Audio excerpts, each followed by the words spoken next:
Saurabh also joins us now. Saurabh, the ATC communication by the aircraft was at 8:18 a.m. and 8:44 a.m. is when the ATC actually saw flames near the threshold. How would you explain this?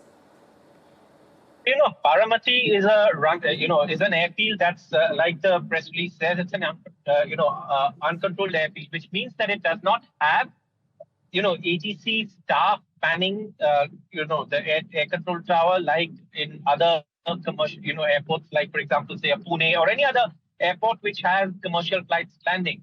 It has around a 1700-meter runway, and what is very clear is that the aircraft BTSSK made contact with Baramati at 8:18, and then of course they were given the next call was at 30 nautical miles inbound to Baramati, and then they were given advised to descend in visual meteorological conditions at the pilot's discretion, which means that this is a visual approach, that the runway has to be in sight.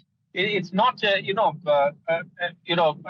system aided approach where airplanes have very advanced systems that guide the plane onto the runway. This is a visual approach, Baramati, and that was what was sort of advised to the plane.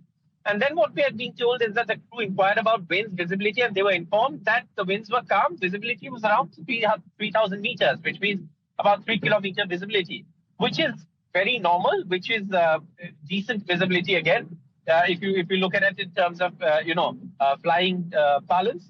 And then they were asked to report runway in sight after a go around. The first go around, they initiated a go around in the first approach, which means that they could not sight the runway properly, and they decided not to land and decided to make a second approach to land. Now, after go around, the aircraft was asked about its position, and the crew reported on final approach. Now, when the crew say final approach, which means that they've lined up with the runway, the runway is usually in sight, and and that basically it's the the final moments before landing, and that of course is something that the crew were asked to report runway in sight. Runway is currently not in sight. Will call when runway is in sight is what they said, and after a few seconds they reported that the runway is in sight. So this is the sequence. So which means this is all normal procedure. So far things are going normally. The aircraft was then cleared to land on runway 11 at 8:43 IST. However, they did not give a read back of the landing clearance.